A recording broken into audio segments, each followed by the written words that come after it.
아무 때나 어디서나 우리를 지키시겠다고 약속해 주신 주님, 부활의 성령께서 오늘도 저희와 동행해 주시고 우리의 삶을 인도하심을 감사합니다.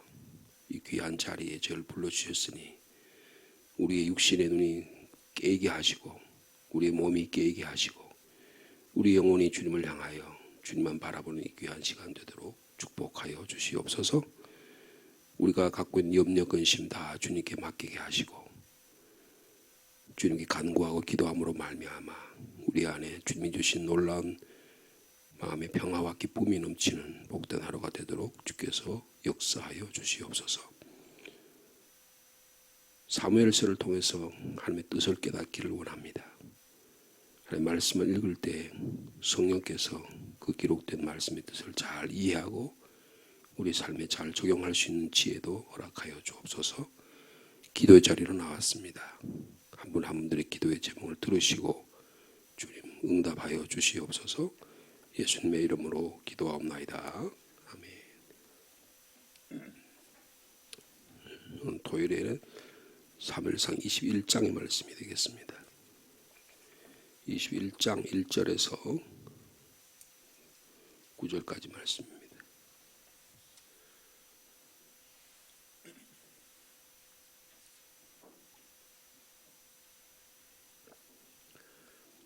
사무엘상 21장 1절 말씀 9절까지 한 절씩 교도합니다.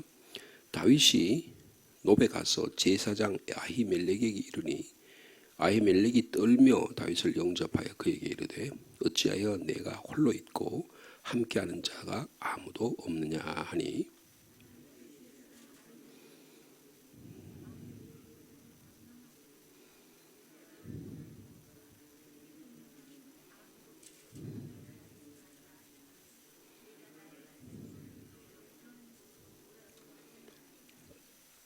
이제 당신의 수중에 무엇이 있나이까? 떡 5덩이나 무엇이나 있는 대로 내 손에 주소서 하니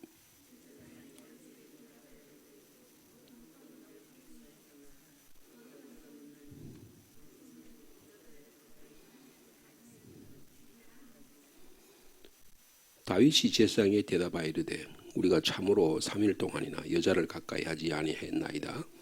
내가 떠난 길이 보통 여행이라도 소년들의 그릇이 성결하겠거든 하물며 오늘 그들의 그릇이 성결하지 아니하겠나이까 하며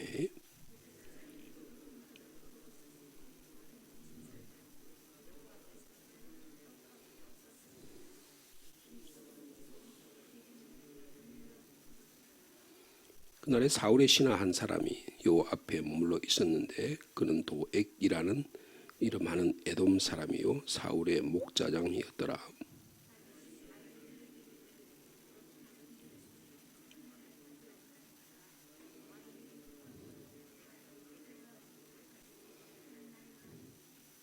구절 말씀 함께 읽습니다. 제사장이 이르되 내가 엘라 골짜기에서 죽인 블레셋 사람 골리앗의 칼이 보자기에 쌓여 에봇 뒤에 있으니 내가 그것을 가져가려거든 가지라. 여기는 그것밖에 다른 것이 없느니라 하는지라. 다윗이 이르되 그 같은 것이 또 없나니 내게 주소서 하더라. 사무엘상 21장 말씀부터는 다윗의 광야 생활, 본격적인 망명 생활이 시작되는 것입니다. 말씀을 잠깐 나누기 전에 먼저 광고 말씀 먼저 드리겠습니다. 차광덕 집사님 오늘 장례식이 6시 50분에 제일 상주 장례식장 나사렛병원 나사렛교회 앞에 건너편에 있는 장례식장에 서 있습니다. 장례 발인 예식을 마치고요. 성천원에서 화장하고 본인이 6.25 참전용사이기 때문에 충북 괴산에 있는 호국원에 모신다고 합니다. 를 위해서 장례를 위해서 기도해 주시기 바랍니다. 교회에서는 6시 30분에 출발하도록 그렇게 하겠습니다.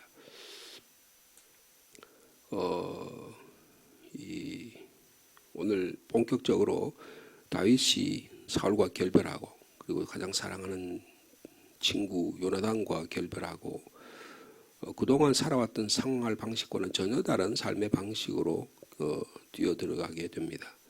자기가 원했던 건 아니에요. 전혀 다른 환경입니다. 광야라고 하는 그런 유랑과 망명의 생활이 시작되게 됩니다. 사울의 박해를 피해서 할 수 없이 전혀 예측할 수 없는 그런 미래 세계로 뛰어들게 되는 것입니다. 그동안 많은 사람들의 도움을 받았습니다. 사무엘의 도움을 받았고요. 결정적으로는 친구 요나단의 도움을 받았고 자기 아내 미갈의 도움을 받았고 많은 사람들의 도움을 받아서 여기까지 목숨이 이어져 왔습니다. 이제는 혼자 그 길을 걸어가야 되는 당장 다윗에게 다가온 일은 배고픔이었었어요. 우리가 인생을 살면서 이런 경험 다 하시게 되잖아요. 한국 사회가 너무 어려운 시대에서 한국이 너무 가난해서 너무 배고파서 먹고 살기 어려운 시절 그런 시절이 있었습니다. 저희 아버님이 그 구남매 둘째 아들로 했는데 군대 다니면서 있으면서 저희 아버님이 저한테 했던 기억이 생각나요. 아버지 왜 학교를 다니다가 그만두셨어요? 제가 어릴 때 고등학교 시절에 물어본 적이 있어요. 그랬더니 너무 배가 고파서 그렇게 이야기하셨어요. 너무 배가 고파서 신학교 남산에 그때 지금 현재 장로의 신학대학이 남산에 있었대요.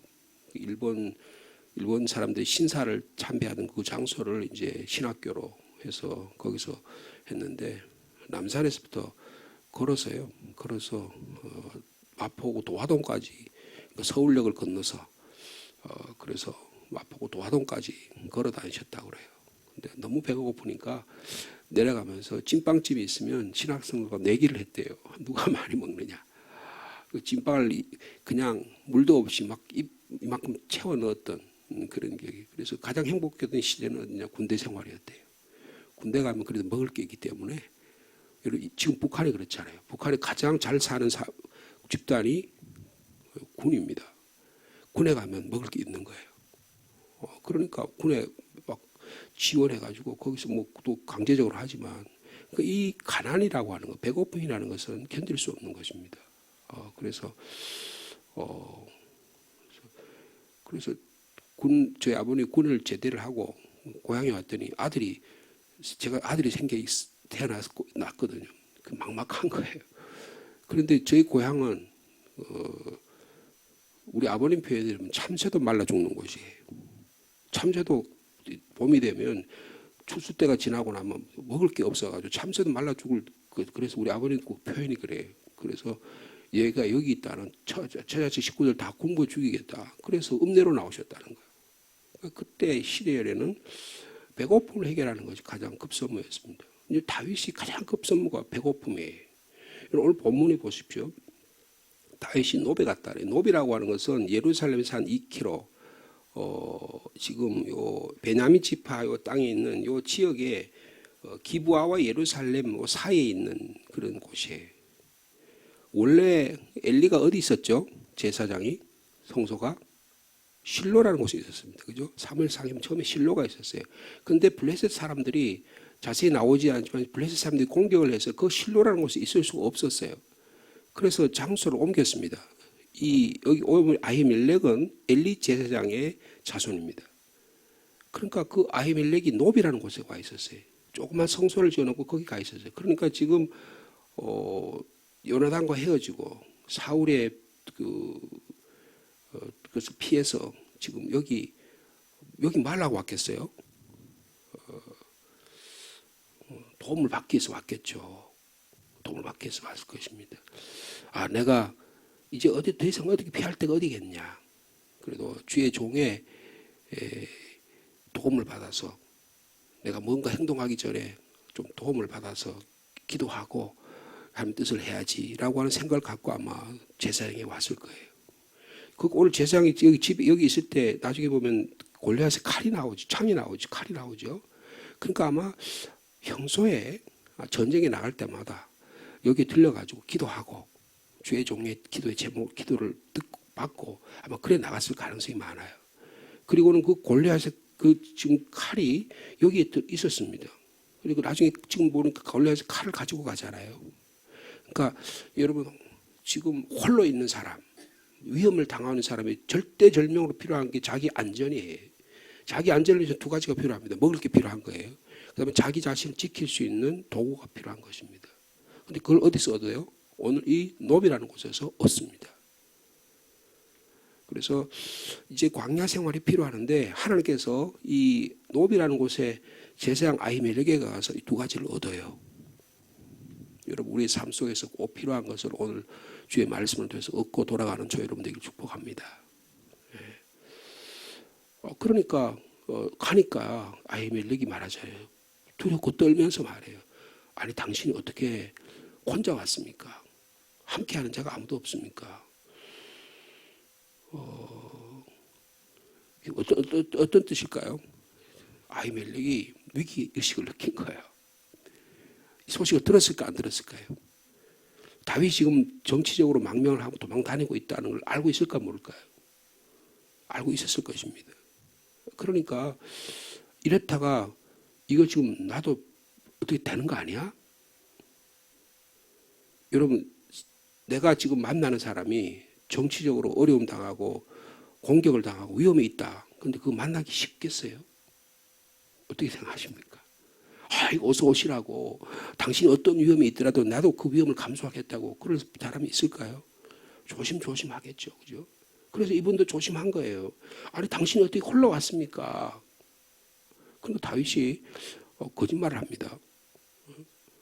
제가 지금 왕의 명령을 받아가지고 특사로 비밀 지금 특사를 지금 수행하고 있습니다. 왜 진실을 숨겼을까요? 왜 그랬을 것 같아요?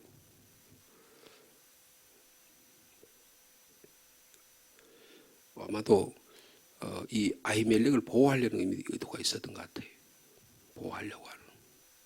그리고 이 다윗은요 자신의 감정을 조정할 줄 아는 능력을 가진 사람이었습니다. 아무렇게나 행동하지 않았어요. 자기 생각대로 막 말을 내뱉지 않았어요. 자기의 감정을 조절할 줄 아는 인격의 소유자라는 것을 볼 수가 있어요. 이런 어려운 상황 가운데도 자기의 감정을 조절할 수 있는 능력을 주님께서 주시기를 바랍니다. 진실을 말했다가는 제사장이 위험에 처했다는 걸 너무나 잘 알았어요. 그리고 사울한테 빌미를 주지 않으려고 했던 거예요.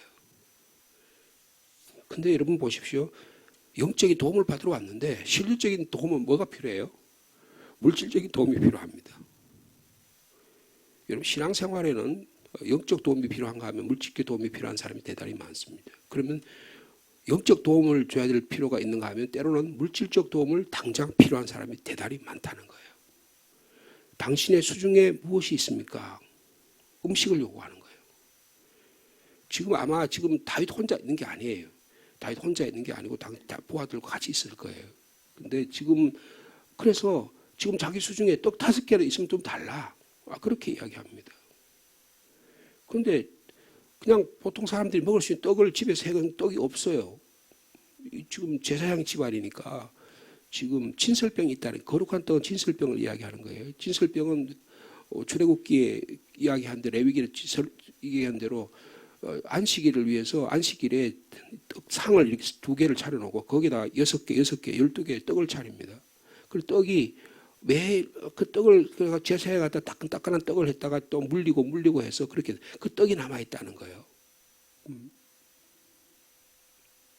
안식일마다 새로운 떡을 떡상에다 차려가지고 더운 떡을 따끈따끈한 떡을 주님 앞에 드리는 일이에요.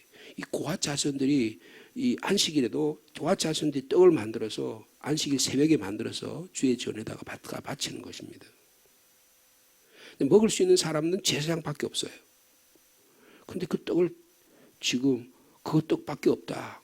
그렇게 얘기하죠. 근데 거기 뭐라 그래요? 제사장이요. 4절에 제사장이 다윗에게 대답하여 이르되 보통 떡은 내 수중에 없으나 거룩한 떡 진설병은 있나니 그 소년들이 뭐예요?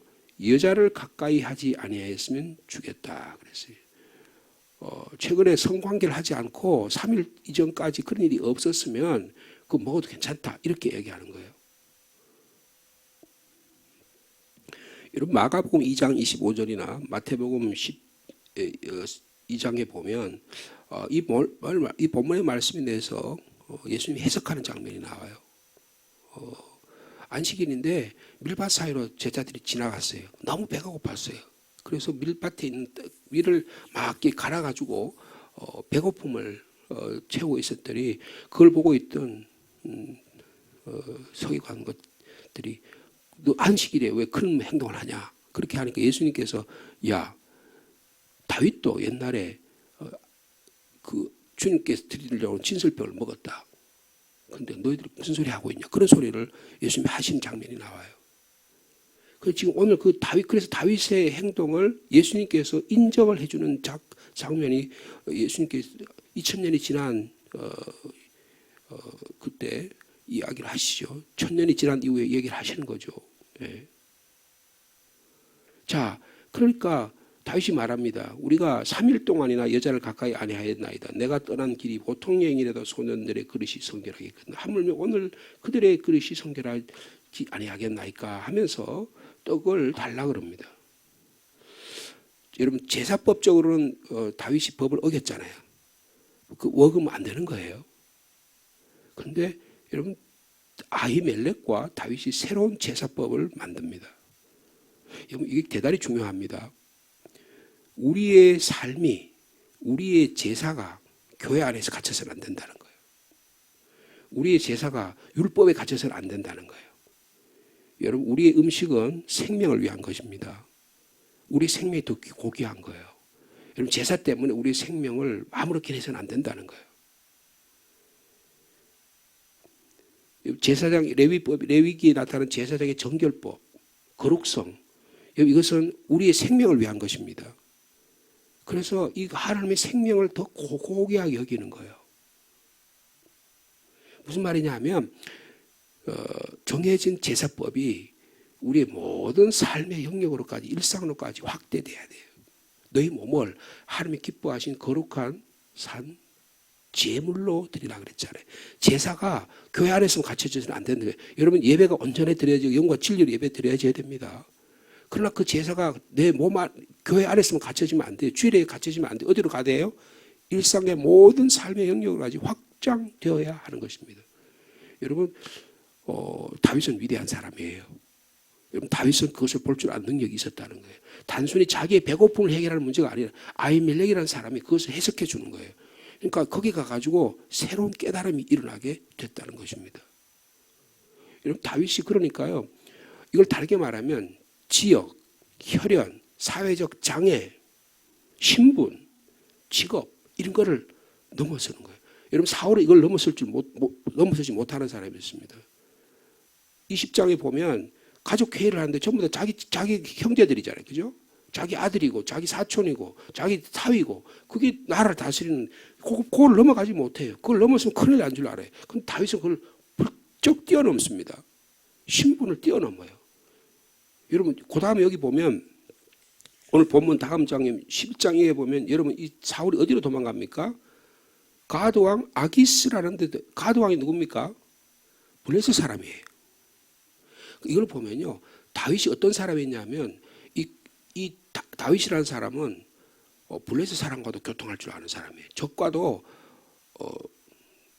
친교를 가질 줄 아는 사람이에요.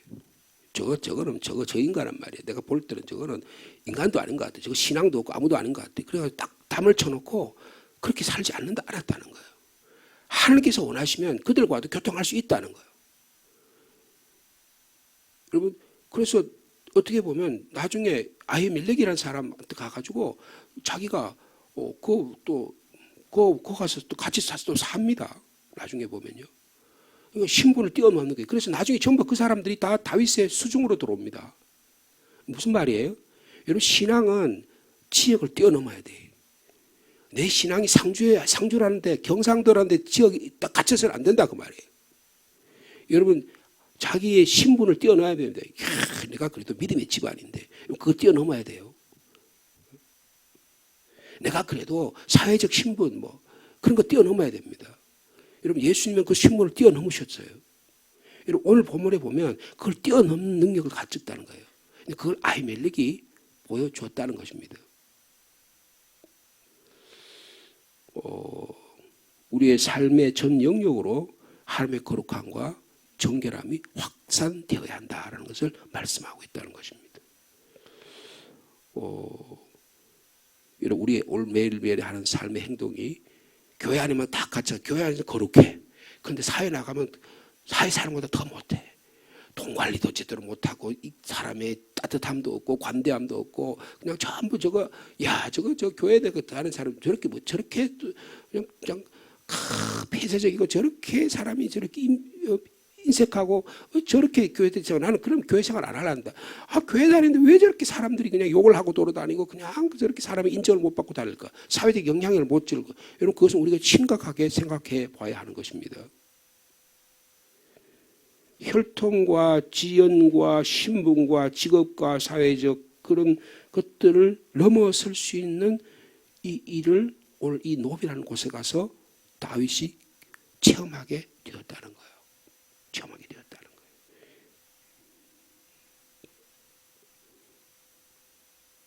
여러분 또 하나 장면이 나옵니다. 8절에 보면 그 다음에 지금 당신의 수중에 무엇이 있습니까? 그러니까 지금 떡을 받아내잖아요. 그 다음에 또 뭘 받아내요? 8절에 보니까 다윗이 아히멜렉에게 묻습니다. 여기 당신의 수중에 창이나 칼이 없습니까? 그래요. 지금 자기 몸을 보호할 게 없으니까. 여러분 골리앗을 쳐볼 때는 뭘 갖고 있었죠? 막대기하고 물맥을 갖고 있었잖아요. 근데 이제는 뭐가 필요해요? 칼과 창이 필요합니다. 다윗 사울이 공격해야 되는 데서 자기의 수하들을 지켜야 돼요. 무기가 필요합니다. 근데 골리앗이 칼이라는 게 뭡니까, 여러분? 근데 골리앗이 칼이 당신이 여기다 보관해 놨던 에봇 뒤에 가지고 있던 골리앗 칼이 있다. 그거 가져가라. 그게 무슨 뜻일까요? 뭘 이야기하는 걸까요? 여러분 골리앗의 칼이라는 게 어떤 뜻이 있어요? 다윗이 뭘로 이겼어요? 칼로 이겼습니까? 오직 너는 칼과 창과 단창으로 내게 오르고 나는 만군의 여호와의 이름으로 너에게 가노라. 하나님은 철저한 신뢰를 가지고 이겼어요. 누굴도 이길 수 없다고 하는 저 골리앗을 전적인 하나님을 의지하는 믿음으로 달려가서 승리했습니다. 골리앗의 칼을 가졌다는 것은 다시 믿음이 회복되는 역사가 있게 되었다는 거예요. 최초의 위대한 다윗에 의해서 최초의 위대한 대승리입니다. 그 대승리를 이 골리앗의 칼을 가짐으로 이제 다 하나님께서 골리앗을 통해서 승리의 역사를 일어나게 하신다. 적으로부터 위험을 지켜주신다라고 하는 상징적인 뜻이 여기에 들어있는 거예요. 그러니까 앞으로 다윗의 삶 속에는 광야의 삶이지만 여러분 하나님께서 먹는 문제를 해결해 주십니다. 여러분 광야 생활하다가 예전에 나발이라는 사람을 만나잖아요. 그래가지고 광야 생활하다가 너무너무 어렵고 막 600명 막 800명 사람들이 자기 밑에 막 모아드니까 그들을 먹여 살려야 될 거 아니에요. 그래서 너무 힘들어가지고 나발이라는 사람한테 갔어요. 나발이라는 사람 그 사람은 부자예요. 그러니까 좀 도와달라 그러니까 어디 사울한테 도망다니는 저 빌어먹은 것이 왔다 그러면서 막 욕을 하잖아요. 그래서 다윗이 화가 나가지고 어떤 부하들을 거느리고 나발을 죽이러 가잖아, 그죠? 그런 장면이 나오잖아요. 근데 거기에 누가 나타나요? 예? 아비가일이 나타나잖아요. 아비가일은 그 나발을 아주 무식하고 그냥 하나님의 거룩함을 모르는 사람인데 그 부인 아비가일은 거룩한 사람이에요. 하나님의 사람을 알아보는 사람이에요. 그래서 생명을 보존한 일이 일어나잖아요. 여러분 음식의 문제와 그리고 자기 안전을 보호하는 일이 하나님께서 지켜보여 주셨다는 거예요. 여러분 어떻게 보면요, 우리는 광야의 삶을 살고 있습니다. 광야에서 가장 중요한 건 정신을 바짝 차리는 거예요. 광야에서는 길을 잃어버리기 쉽습니다.